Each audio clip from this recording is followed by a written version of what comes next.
Puji Tuhan, haleluya, haleluya. Mari kita berdoa. Terima kasih Tuhan buat kebaikan-Mu, pemeliharaan Tuhan dalam hidup kami.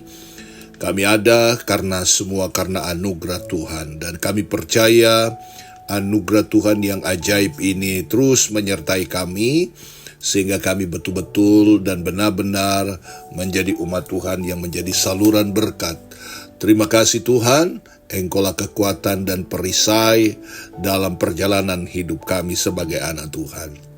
Dan saatnya kami akan menerima renungan firman Tuhan pada hari ini. Dalam nama Yesus kami berdoa. Amin. Saudara-saudara dalam kasih Tuhan, saya mau mengajak kita membaca di dalam 1 Samuel pasal 16 ayatnya yang ke-23. Di sana dia berkata, dan setiap kali apabila roh yang daripada Allah itu hinggap pada Saul, maka Daud mengambil kecapi dan memainkannya. Saul merasa lega dan nyaman, dan roh yang jahat itu undur daripadanya. Sekali lagi, dan setiap kali apabila roh yang daripada Allah itu hinggap pada Saul, maka Daud mengambil kecapi dan memainkannya. Saul merasa lega dan nyaman, dan roh yang jahat itu undur daripadanya. Haleluya.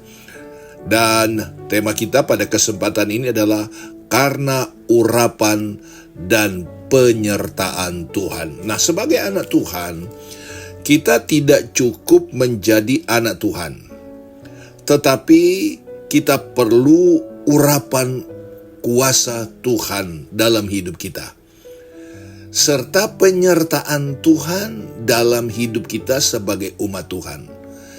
Sehingga saudara-saudara, sama seperti Saul, ya, kita dapat mengusir roh yang jahat dalam diri kita yang seolah-olah mau menguasai kita. Jadi roh jahat ini akan undur di dalam hidup kita. Nah, saudara-saudara, saat mengembalakan domba-dombanya di padang belantara, Daud memiliki banyak waktu merenungkan banyak hal. Kebaikan Tuhan, pertolongan Tuhan, juga penyertaan yang ajaib. Saat-saat itu pula Daud menaikkan pujian dan nyanyian syukur kepada Tuhan dengan iringan kecapi yang ia mainkan. Dan saudara-saudara, berita tentang kemahiran Daud memainkan kecapi terdengar di mana-mana, bahkan sampai di istana Raja Saul.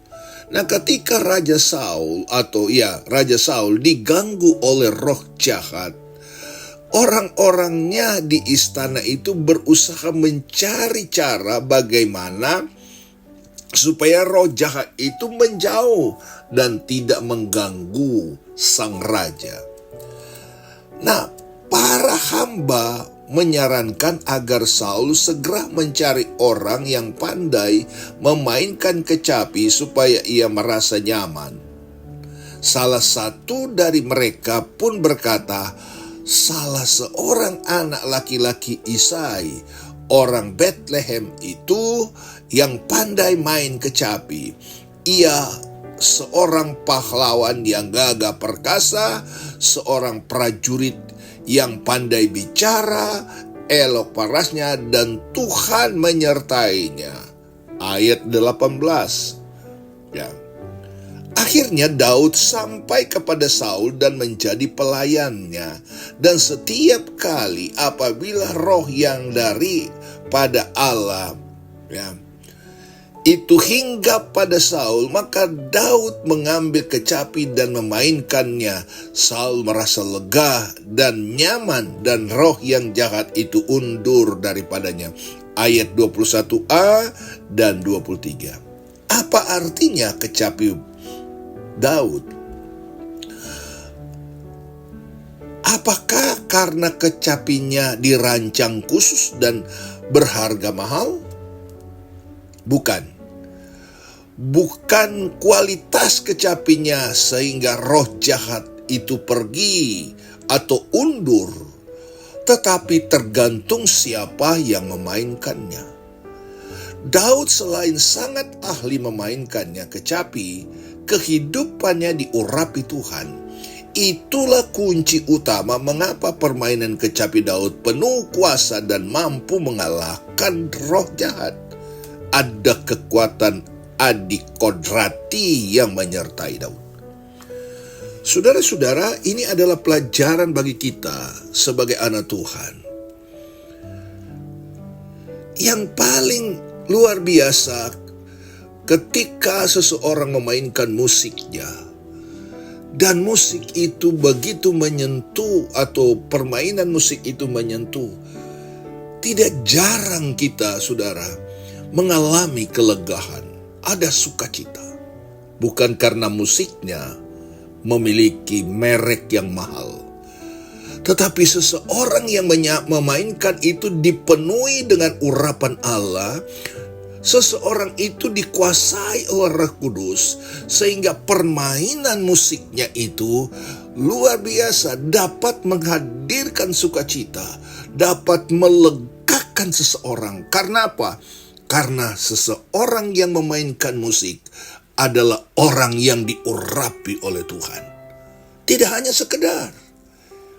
Itu sebabnya saudara-saudara dalam kasih Tuhan, ketika kita merenungkan firman Tuhan, ketika dalam satu ibadah ada berita firman Allah, mari semuanya kita sama-sama mendengar.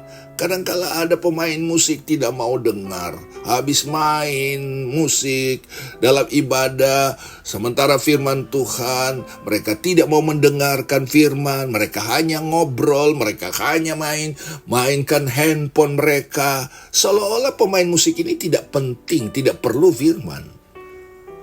Padahal pemain musik itu adalah hal yang sangat penting.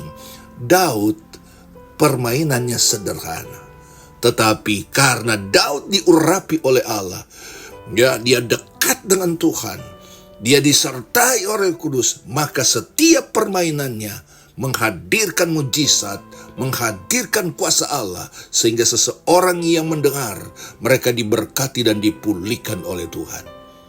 Haleluya. Untuk mengalami kuasa dan penyertaan Tuhan seperti Daud ini, tidaklah mudah. Ini adalah hasil dari keintiman Daud dengan Tuhan. Saudara, bagaimana saudara? Saudara intim dengan Tuhan?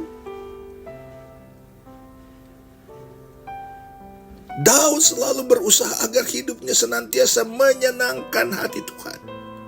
Dan saat seseorang bergaul karib dengan Tuhan, inilah saatnya ia mengimpartasikan urapan dan kuasanya. Jadi saudara-saudara, bila hidup kita dipenuhi Roh Kudus, Roh Tuhan, dimanapun kita berada, selalu membawa dampak positif. Tidak hanya sekedar tampil, tetapi menjadi berkat bagi banyak orang. Kiranya Tuhan menolong kita semua. Tuhan memberkati kita. Karena urapan dan penyertaan Tuhan bersama dengan kita.